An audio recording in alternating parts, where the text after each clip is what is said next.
i ens acompanya aquí al meu costat la figura principal i un emblema també, crec que d'aquest país, que és Gerard Quintana. Molt bona nit. Bona nit. Com estàs? Benvingut a Lloret i benvingut als Jardins de Santa Clotilde. Què més vols? Vull dir que què més podem demanar, no? Som a Lloret, als Jardins de Santa Clotilde, no fa aquella xafogor que feia fa uns dies, serà una nit excepcional. Com estàs, Gerard? Què ens vens a presentar avui? Jo crec que sou dels pocs grups on trobareu avis, pares, nets que saben les cançons.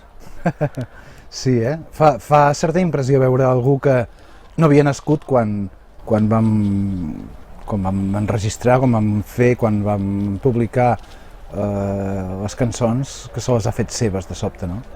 I molt sovint sí té la culpa la família. El casset en el cotxe de fa anys, aquell casset compartit, o de sentir-ho realment en el dia a dia de la banda sonora dels seus pares. Bé, contents. De fet, és una cosa que si la vols fer no et surt. Saps què et vull dir? De vegades pregunten en quin públic penseu per fer les cançons? Això ens ho preguntàvem més abans. I sempre em quedava, doncs, no sé. Al final vaig optar per dir pels que encara no han nascut, que és una forma de dir intentem fer cançons que amb una mica de sort siguin vives durant molt temps i continuïn dient coses malgrat passi el temps. I bé, la gent ho fa possible. Però són cançons que han fet somriure tot un país, que han fet plorar tot un país, que han recordat moments d'amor eterns i que a dia d'avui aquestes lletres encara són presents. A través de la música els missatges arriben i vol dir que perduren, i per això crec que avui és un exemple que avui heu esgotat totes les entrades i que hi ha moltíssima gent que no pot venir i que es mor de ganes de venir a veure Sopa de Cabra i aquest Ben endins. Sí, està sent un estiu atapeït en aquest sentit. La major part dels concerts han estat així.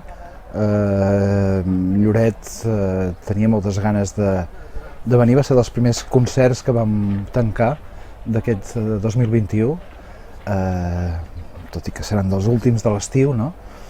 I bé, és el que d'alguna manera ens costava d'imaginar, perquè per una banda, malgrat passin els anys, tu sempre vols fer coses noves, saps?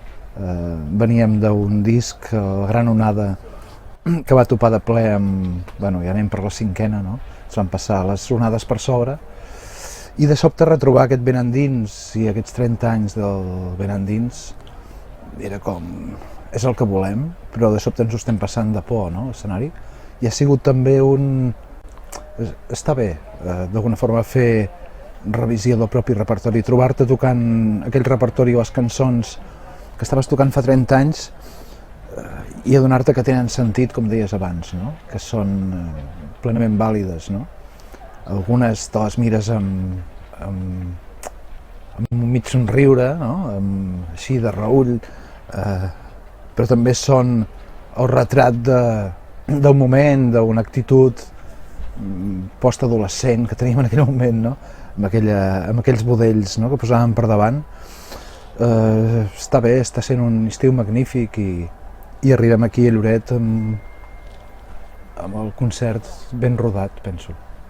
Un poble que ja havíeu actuat sí. diverses vegades, sí. I el fet aquest de la pandèmia que obliga que el públic estigui sentat, això crea alguna distància amb el públic o es permet connectar d'alguna manera diferent, tot i que no es pugui estar de peu i saltant com és antigament Sopa de Cabra, aquesta banda rock català de referència? Sí, és diferent, evidentment. I de vegades sents que quan estàs provocant l'emoció, no? No et diré que t'has de retreure una miqueta, però sí, d'alguna manera hi ha aquesta limitació, s'ha d'estar assegut. Penso que, a diferència d'altres bandes, potser que es basen més purament en el ball i la festa, tenim una mica millor, en el sentit que també hi ha alguna cosa... O sigui, penso que la gent, tant per la transversalitat de públic, no?, com per les pròpies cançons, pot parar-se i escoltar-les, i jo us hi dic que intenteu ballar per dintre, no? Es poden ballar per dintre, penso també, però sí, evidentment, condiciona, afecta i fa que el concert tingui un altre esperit.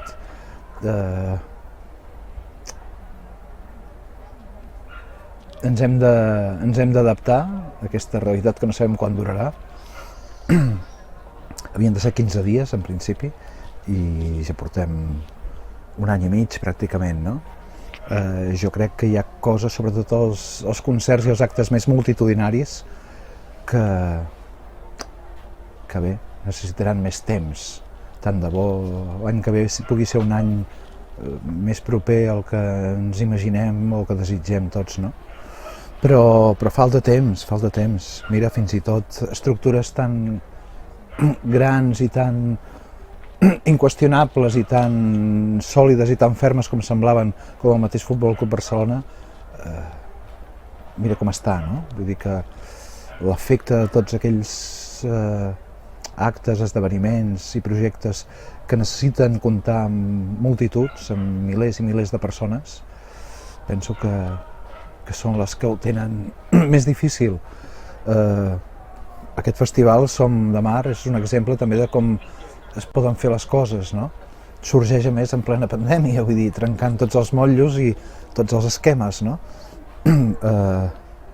I d'alguna forma, bueno, és una demostració que és possible seguir fent les coses i fent-les bé. Veurem on són els límits i on som l'any que ve, per exemple, no? Tant de bo les coses vagin a millor. I és possible seguir lluitant a través de la música per als drets socials i pel que necessita un país com el nostre? La música i la cultura en general ha de sacsejar una miqueta, no? Ha de ser transformadora, ha de, com a mínim, ajudar a qüestionar o a reflexionar o a mirar les coses des de diferents punts de vista. I jo crec que sí. Precisament aquest és el repte, no? I en un moment en el que s'han de reformular tantes coses,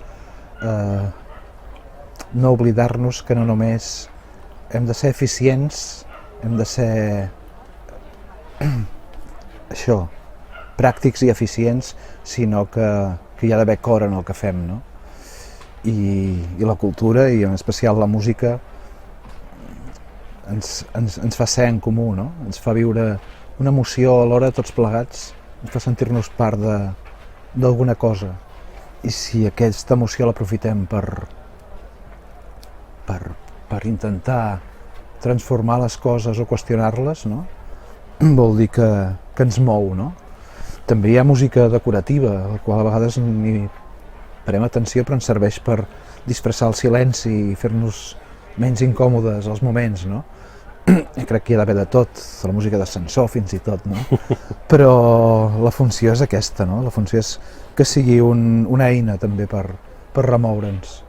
Doncs jo estic segur que avui la música de Sopa de Cabra i de Gerard Quintana ens farà remoure tots i a reviure aquestes emocions i aquelles lletres que són històriques. Gerard Quintana, moltíssimes gràcies per acompanyar-nos avui i desitgem que tingui un molt bon concert i una molt bona ballada aquí als Jardins de Santa Clotilde. Gràcies a vosaltres. Fins d'aquí una estona.